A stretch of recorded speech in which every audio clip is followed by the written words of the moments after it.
Et comment ça va? Dans un futur proche, la corporation Harbinger possède une usine de robots très avancée où une cyborg appelée Mills travaille tout en supervisant les modèles les plus récents. Elle reçoit un message important dans son esprit. L'installation d'entraînement Harbinger 01 a découvert certaines anomalies dans le modèle connu sous le nom de SAR. Mill en informe immédiatement son supérieur qui constate qu'il y a eu un nombre de reprogrammations de 1 500 000 en une seule journée, mais il se contente de la féliciter pour cela. Plus tard, sur une base militaire, le capitaine Box apprend par Drifter qu'ils seront envoyés pour un exercice d'entraînement de 2 jours sur une île lointaine. Box n'est pas ravi de cette décision, car son équipe a déjà effectué 4 entraînements d'affilée, mais il n'a pas d'autre choix que d'obéir. En sortant, Mills l'aborde et lui explique qu'elle accompagnera également l'équipe, car elle doit vérifier le matériel d'entraînement. Box ne lui fait pas confiance et pense que Harbinger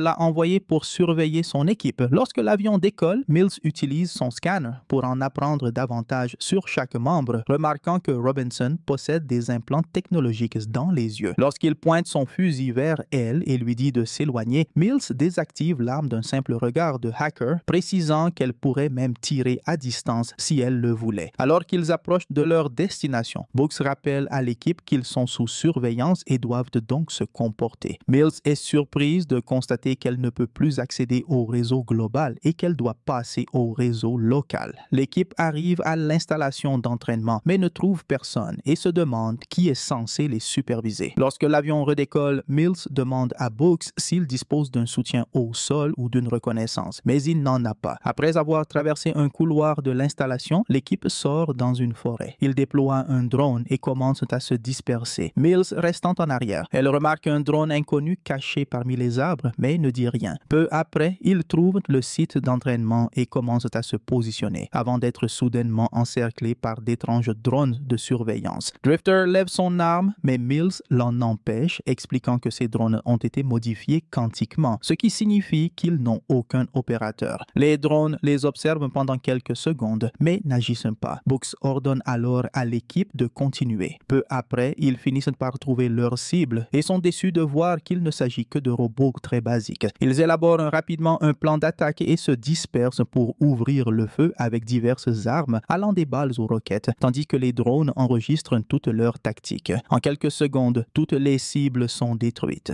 Pendant ce temps, Mills décide de suivre un drone et finit par repérer un SAR qu'elle tente immédiatement d'accéder. Cependant, elle est déconcertée de ne pas pouvoir interagir avec sa programmation. Pire encore, le SAR se retourne soudainement et révèle qu'il a du sang sur la tête. En fermant les yeux, Mills voit des images du programme d'entraînement de l'unité et est troublée en observant le SAR tirer en plein visage sur plusieurs personnes. Lorsqu'elle rouvre les yeux, le SAR a déjà disparu. Mills retourne alors auprès de l'équipe. Le soir, l'équipe installe un campement et fait une pause tout en discutant à propos de Mills. Pendant ce temps, elle est assise seule, analysant les informations qu'elle a collectées. Drifter s'approche pour voir comment elle va. Drifter mentionne que leur radio ne fonctionne pas, mais Mills n'a pas non plus réussi à accéder au réseau global, ce qui signifie que quelque chose bloque définitivement leur transmission. Ensuite, Drifter interroge Mills sur son implant et elle partage son histoire. À l'âge de 11 ans, elle est devenue paralysée et a accepté le parrainage de Harbinger, qui lui a permis de retrouver l'usage de son corps. Plus tard, Drifter informe Box que Mills est également coupé des communications, ce qui accroît encore la méfiance du capitaine envers cette expédition. Avant que tout le monde ne s'endorme, Mills remarque qu'il y a encore de nombreux drones dans la forêt. Pendant la nuit, alors qu'elle dort, les images étranges qu'elle a obtenues du SAR continuent à défiler dans son esprit. Pendant ce temps, Loftus est de garde lorsqu'un drone s'approche soudainement. Il le repousse d'un geste, mais le drone revient pour révéler quelque chose parmi les arbres. C'est le SAR qui charge immédiatement vers lui. Loftus n'hésite pas et ouvre le feu pour se défendre. Au camp, Mills se réveille en entendant les autres discuter à propos de bruits étranges. Goodwin jure avoir vu Loftus disparaître. L'équipe part dans la forêt à sa recherche, mais ce n'est qu'au matin qu'ils trouvent une trace de sang sur l'herbe. Suivant cette piste, ils sont horrifiés de découvrir le corps de Loftus appuyé contre un arbre. Le groupe prend une position défensive, tandis que Mills analyse la zone et réalise qu'il se trouve sur le site des cibles d'hier. À cet instant, un drone apparaît et les observe un instant avant de partir, juste avant qu'un tir soudain ne tue l'un des soldats. Un groupe groupe de robots surgit dans la forêt et ouvre le feu sur eux. L'équipe se précipite pour se mettre à couvert derrière les arbres et heureusement, personne n'est blessé. Lorsque les tirs cessent, les soldats lancent quelques grenades fumigènes pour fuir sous la protection du brouillard. Mais les robots se reprennent immédiatement leur assaut, obligeant les soldats à riposter tout en courant. Books prend un détour pour approcher les machines par le flanc. Il tire sur l'une d'elles, mais son attaque ne cause aucun dégât. Dès que les robots le remarquent, ils se retirent immédiatement. Pendant ce temps, un soldat se retrouve accidentellement séparé du groupe et est repéré par 3 drones. Il parvient à les repousser avec quelques tirs, mais malheureusement, il est ensuite capturé par le SAR qui le soulève pour qu'un autre robot puisse l'éliminer. L'équipe écoute Books expliquer que les robots qu'il a vus sont bien plus avancés que les autres. Il ordonne alors à Mills de les désactiver immédiatement. Cependant, Mills répond qu'elle ne peut pas, car il y a une erreur dans leur programmation. Elle analyse encore les possibilités. Books ne la croit pas et souligne que des erreurs ne peuvent pas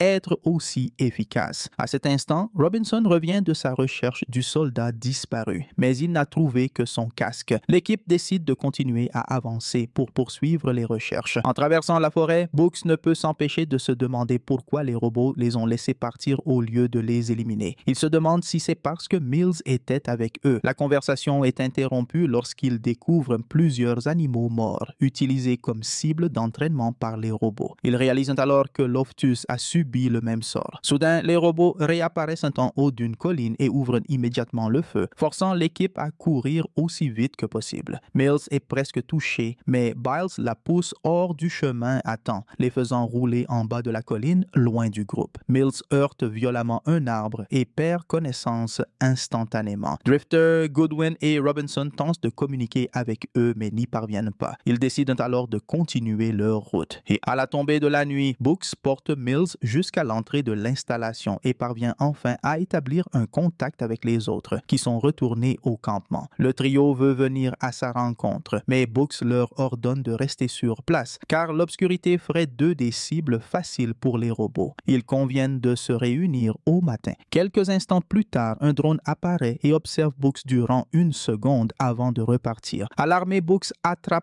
Mills et se cache derrière un mur tandis que le SAR s'approche. Mais au lieu d'attaquer, le robot active quelque chose qui fait brièvement ouvrir les yeux de Mills, comme s'il y avait un échange d'informations. Puis, le SAR s'éloigne simplement. Au matin, Mills se réveille et Books lui raconte ce qui s'est passé durant la nuit. Mills déclare qu'ils doivent retrouver le SAR, mais lorsque Books lui demande pourquoi, elle est incapable d'expliquer. Il lui ordonne alors de trouver une raison valable avant qu'il ne rejoigne les autres. Tous sont sains et saufs. Drifter explique que contre toute attente, ils n'ont pas été suivis, alors que les robots auraient pu les traquer sans difficulté. Au même moment, Mills confirme cette information. Mills confirme que la voie est libre et que tous les signaux sont derrière eux. Ils décident alors de retourner au point de récupération et d'attendre le transport. Comme seul Mills peut ouvrir la porte de l'installation, Books la transportera sur la route tandis que les autres leur fourniront une couverture depuis la forêt. Ils atteignent rapidement la porte et, tandis que Mills tente de pirater la serrure, des drones apparaissent et lancent des grenades fumigènes, imitant ainsi la stratégie de l'équipe. À ce moment-là, les robots surgissent de la forêt et ouvrent le feu. Les soldats tentent de courir, mais Drifter est touché à la jambe et le trio est contraint de se cacher sous un feu nourri. Mills parvient à ouvrir la porte, mais Books décide d'aller secourir son équipe. Drifter ordonne à Goodwin et Robinson de fuir pendant qu'il leur fournit une couverture. Malheureusement, il est à nouveau blessé juste avant que le SAR n'apparaisse et ne l'immobilise. Books fait de son mieux pour tirer sur les robots et les tenir à distance, mais il n'y parvient pas. Voyant le retard s'accumuler, Mills court vers eux, ce qui fait immédiatement cesser les tirs des robots dès qu'ils la repèrent. Bientôt, elle tente de les désactiver, mais échoue. Le SAR dévoile alors une arme pour l'abattre. Mills insiste sur le fait qu'elle peut y arriver et supplie les autres de ne pas tirer. Mais comme elle ne progresse pas, Books abat Drifter pour le sauver de la torture du SAR. Alors que les robots emportent son corps, l'équipe entre enfin dans l'installation. Mills explose de colère contre Books et révèle soudainement qu'elle est celle qui a conçu ces robots. Cette île est généralement utilisée par les Marines pour s'entraîner et elle sait que l'équipe de Books a été appelée, mais ignore la raison. Ces prototypes de robots sont aussi souvent testés ici, mais leurs codes ont évolué bien au-delà de ses attentes. Ces machines étaient censées remplacer remplacer les soldats humains, apprenant et s'améliorant comme eux. Books, furieux, l'accuse d'être responsable de la mort de ces hommes. À ce moment-là, il réalise que les robots sont en train de découper lentement la porte d'entrée. Ils doivent trouver une meilleure position défensive. Mills ouvre une porte menant à une autre pièce et, lorsqu'elle allume les lumières, ils sont horrifiés de découvrir une armée entière de robots SAR. Heureusement, ils sont tous désactivés. Mills ouvre alors une autre porte et ils avancent vers une salle.